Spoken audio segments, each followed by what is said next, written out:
Hello good morning friends. आज हम शिक्षण अधिगम के नवाचारों के बारे में जानेंगे। शिक्षा में नवाचार राज्य के अनुसार, जो हमारे राजस्थान राज्य के अनुसार है, सबसे पहला है SIQE जो 2015-16 में प्रारंभ हुआ।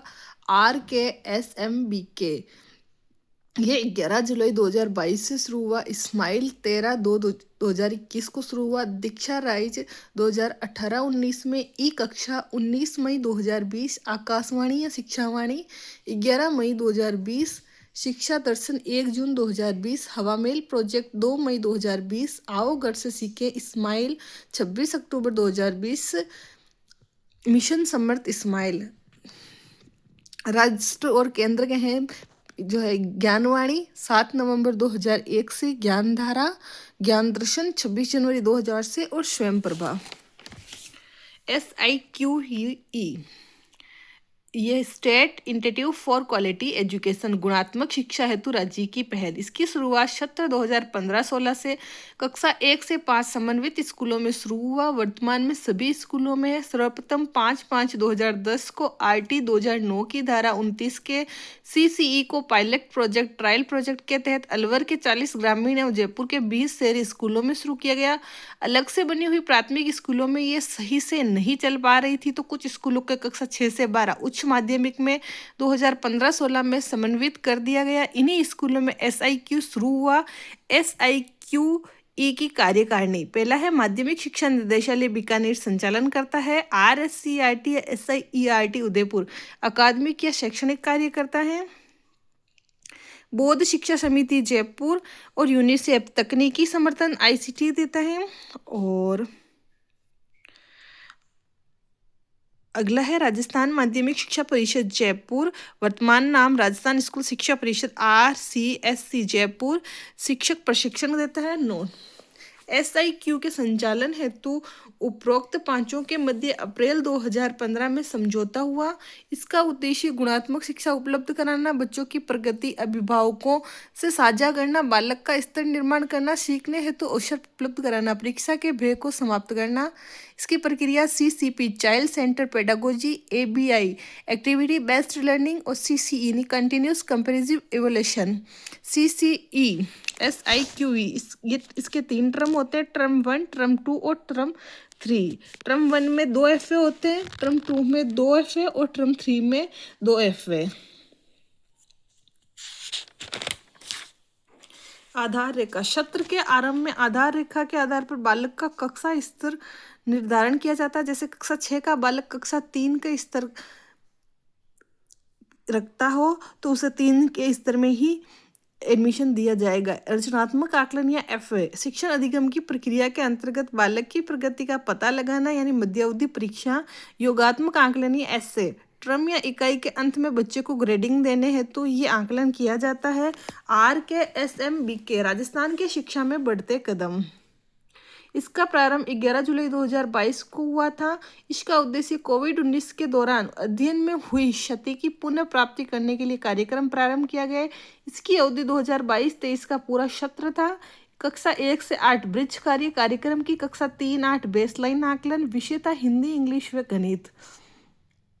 अदन वर्कबुक कार्यपुस्तिका कक्षावार व विषयवार प्रतिदिन एक शीट करना। कार्य चरण, चरण पहला लर्निंग गैप्स को दूर करने हेतु ब्रिज रेमेडिएशन कार्यक्रम चलाना। वर्कबुक का वितरण, ब्रिज रेमेडिएशन कार्यक्रम 1 जुलाई से सितंबर और अक्टूबर अप्रैल 2023 से। कक्षा कक्ष प्रक्रिया प्रति सप्ताह 5 सीट। आधार रेखा के आधार पर A-B समूह 60% से ऊपर, B से नीचे 60। चरण दूसरा था आकलन करना। चरण तीसरा है PTM यानी पेरेंट्स टीचर मीटिंग। चरण चौथा था शिक्षक क्षमता का विकास। चरण पांचवा कार्यक्रम का प्रबोधन यानी मॉनिटरिंग और इसका बजट था 75 crore. SMILE social media interface for learning engagement. Social media के संयोजन में विद्यार्थियों में अधिगम सक्रियता को बढ़ाना। इसका उद्देश्य लॉकडाउन में बंद पड़ी पढ़ाई को घर पर ही सोशल मीडिया के माध्यम से सक्रिय बनाए रखने हेतु इस्माइल प्रोग्राम शुरू हुआ। व्हाट्सएप सर्वाधिक उपयोग में लिया जाने वाला सोशल मीडिया प्लेटफॉर्म था। कक्षा शिक्षण 1 से 12 तक। इसकी शुरुआत 13 अप्रैल 2020 से शुरू हुई। इस्माइल 3 चरणों में हुआ। पहला चरण 13 अप्रैल 2020 में, द्वितीय चरण 2 नवंबर 2020 और तृतीय चरण 21 जून 2021। इसमें कक्षा अनुसार विद्यार्थियों के व्हाट्सएप ग्रुप बनाकर शिक्षण सामग्री व वीडियो लिंक उपलब्ध कराई जाती है। शिक्षकों की रचनात्मक भूमिका रही है।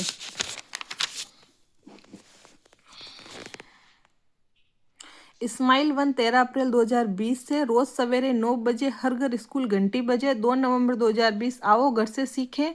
21 जून 2021 में तीसरा चरण स्माइल का, जिसमें आओ घर से सीखें 2.0। शिक्षण सामग्री स्तर 1 से 2 तक पूर्व प्राथमिक स्तर, तीसरी कक्षा में कक्षा 1 का स्तर, चौथी से 5वीं में कक्षा 3 का स्तर, छठी से 12वीं में इनका कक्षा स्तर के अनुरूप। शिक्षण सामग्री प्रेषण क्रम RCAT उदयपुर से संयुक्त निदेशक संभाग पर CDO CBPO PEO शिक्षक और अभिभावक को।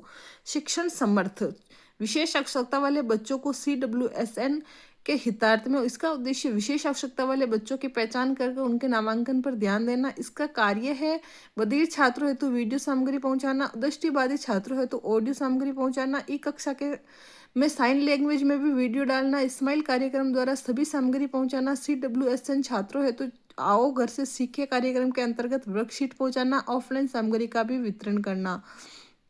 5वां आओ घर से सीखे 2.0।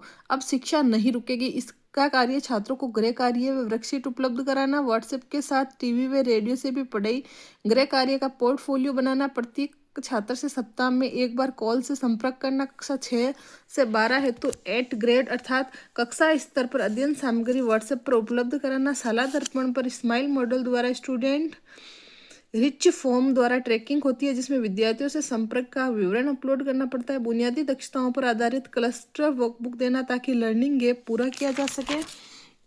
दीक्षा एवं Diksha rise. Diksha digital infrastructure for knowledge sharing application and portal. Rise यानी Rajasthan interface for social education. दोनों में प्रमुख अंतर है। दीक्षा केंद्र द्वारा और दीक्षा राइज राजस्थान में संचालित होता है। दीक्षा एप्लीकेशन व पोर्टल दोनों है। दीक्षा राइज केवल पोर्टल है।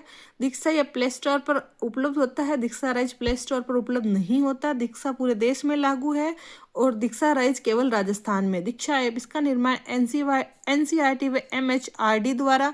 इसका तकनीकी निर्माण ओपन सोर्स तकनीक द्वारा सनवर्ड द्वारा शुभारंभ इसका 5 सितंबर 2017 से तत्कालीन उपराष्ट्रपति वेंकैया नायडू द्वारा। आदर्श वाक्य था हमारे शिक्षक हमारे नायक।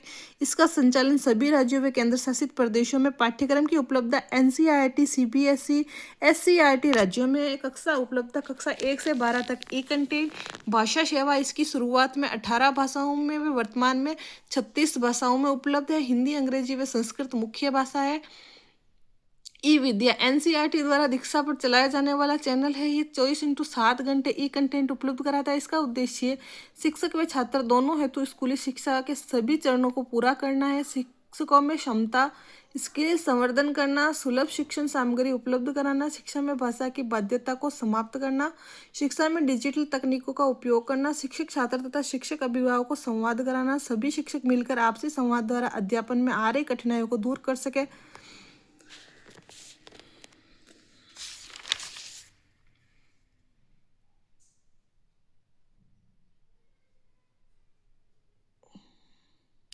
Okay, thank you friends. आपको वीडियो कैसा लगा? Please like share and subscribe.